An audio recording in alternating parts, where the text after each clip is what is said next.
Assalamualaikum warahmatullahi wabarakatuh. Nah, perkenalkan nama saya Mutiara Fitriani dengan NPM 2111060049 dari Program Studi Pendidikan Biologi dari semester 5 kelas D.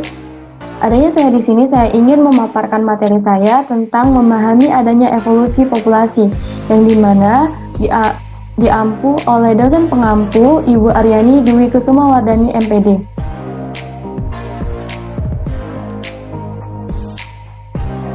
Adapun materi pertama yaitu pengertian evolusi, di mana evolusi artinya perubahan-perubahan dalam bentuk dan tingkah laku organisme antara generasi ke generasi, bentuk-bentuk organisme pada semua level dari rantai DNA sampai bentuk morfologi yang makroskopik dan tingkah laku sosial yang termodifikasi dari nenek moyang selama proses evolusi.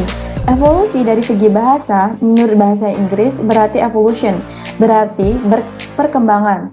Dalam ilmu sejarah, evolusi diartikan sebagai perkembangan sosial, ekonomis, politik, dan yang berjalan sedikit demi sedikit tanpa unsur paksaan. Dalam ilmu pengetahuan, istilah evolusi diartikan sebagai perkembangan berangsur-angsur dari benda yang sederhana menuju benda yang lebih sempurna. Yang selanjutnya yaitu ada mekanisme evolusi. Terdapat 4 bagian. Yang pertama yaitu ada variasi yang diwariskan atau bahan baku evolusi. Yang kedua seleksi alamiah. Yang ketiga ada mutasi. Yang keempat ada pembentukan variasi. Yang pertama yaitu ada variasi yang diwariskan atau bahan baku evolusi. Terbagi menjadi dua, yaitu variasi tak terputus dan variasi terputus. Yang dimana variasi tak terputus itu banyak sifat yang ditemukan dalam suatu populasi tumbuhan atau hewan bervariasi dalam suatu cara yang tak terputus dan halus dari suatu penampakan ke penampakan lainnya, seperti berat tubuh, panjang tubuh, dan warna bulu baru. 3 sifat yang umumnya ditemukan variasi dalam jumlah yang besar. Yang selanjutnya ada variasi terputus. Untuk sifat-sifat tertentu, individu-individu dari berbagai populasi dapat terbagi dalam 2 kelompok yang jelas tanpa adanya kelompok antara. Fakta bahwa semua manusia mempunyai 1 dari 4 golongan darah ABO merupakan contoh variasi yang terputus-putus. Variasi seperti itu disebut polimorfisme. Selanjutnya ada seleksi alamiah, di mana kondisi seleksi alam menghasilkan kompetisi antar organisme untuk tetap survive dan bereproduksi.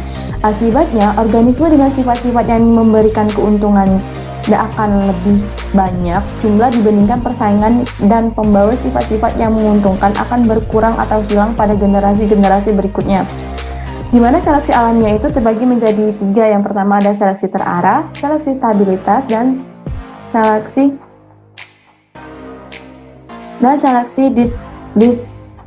disruptif. Yang selanjutnya ada mutasi. Mutasi itu tidak dapat dihindarkan, tetapi mungkin tidak mempunyai pengaruh yang besar terhadap frekuensi gen. Hal ini disebabkan oleh timbulnya gen yang merugikan, pada umumnya diimbangi oleh lenyapnya gen-gen itu dari lingkungan melalui seleksi alamiah. Tetapi keadaan seimbang itu tak terelakkan akan terganggunya jika laju mutasi itu meningkat.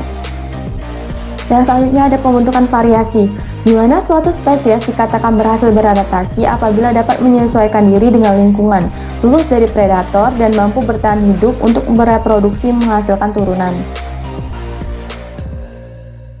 Yang selanjutnya yaitu ada pembentukan spesies-spesies baru, di mana individu-individu yang awalnya satu spesies karena adanya perubahan-perubahan dalam waktu yang lama dari generasi ke generasi dapat berubah menjadi spesies yang baru. Perubahan ini dari suatu spesies menjadi spesies baru itu dinamakan spesiasi. Yang selanjutnya ada bukti dan petunjuk evolusi. Ada 4. Yang pertama ada bukti biogeografi. Yang kedua ada bukti paleontologi. Yang selanjutnya ada bukti anatomi perbandingan. Dan selanjutnya ada bukti embriologi perbandingan.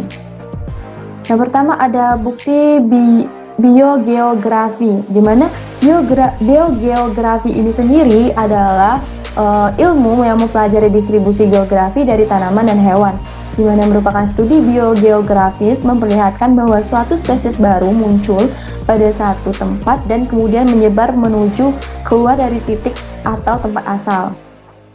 atau disebut juga dengan persebaran. Dan selanjutnya ada bukti paleontologi. Informasi mengenai sejarah kehidupan di bumi terdapat dalam catatan fosil, koleksi bekas-bekas peninggalan bentuk-bentuk kehidupan yang telah punah. Ilmu yang mempelajari tentang fosil dan catatan fosil itu disebut dengan paleontologi. Di mana contoh seperti di gambar sebelah kiri, ini terdapat fosil hewan Platypus paleodik yang mungkin sudah berumur ratusan tahun. Yang di sebelah kanan itu terdapat gambar fosil tumbuhan Fernplate Neopteris carboniferous. Ini termasuk ke tumbuhan paku-pakuan purba yang mungkin sudah langka atau sudah langka atau sudah hilang. Yang selanjutnya yaitu ada bukti anatomi perbandingan. Yang pertama terbagi menjadi dua, ada analogi dan homologi. Yang pertama, analogi, yaitu alat-alat tubuh yang mempunyai bentuk dasar yang berbeda, namun karena perkembangan evolusi yang konvergen, alat-alat tersebut mempunyai fungsi yang sama. Yang selanjutnya yaitu ada homologi, di mana artinya alat tubuh yang mempunyai bentuk perbedaan dan fungsi yang berbeda, namun kalau diteliti mempunyai bentuk yang sama. Seperti di sebelah kiri itu homologi. Contoh homologi itu contoh dari tangan. Strukturnya sama, namun kegunaannya yang berbeda. Seperti kalau manusia itu mempunyai tangan, sedangkan kucing itu kaki, paus itu sirip untuk berenang, terus kelelawar itu untuk terbang. Terus selanjutnya itu di gambar di sebelah kanan itu ada analogi, yaitu seperti sayap mempunyai struktur yang sama dan fungsi yang sama. Selanjutnya itu ada bukti embriologi perbandingan. Embrio hewan-hewan dan manusia menunjukkan kecenderungan yang hampir sama. Yang pertama yaitu sifat-sifat umum muncul sebelum sifat-sifat khusus. Yang kedua, perkembangan juga dimulai dari yang umum, kemudian baru menuju perkembangan yang khusus. Yang ketiga yaitu bentuk embrio dari berbagai makhluk hidup hampir serupa, tetapi pada tahap dewasa menunjukkan perbedaan yang nyata.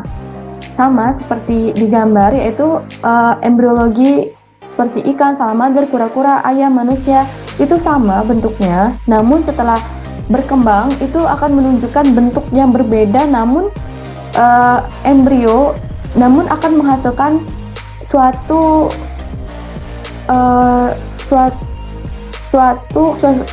kesatuan yang baru.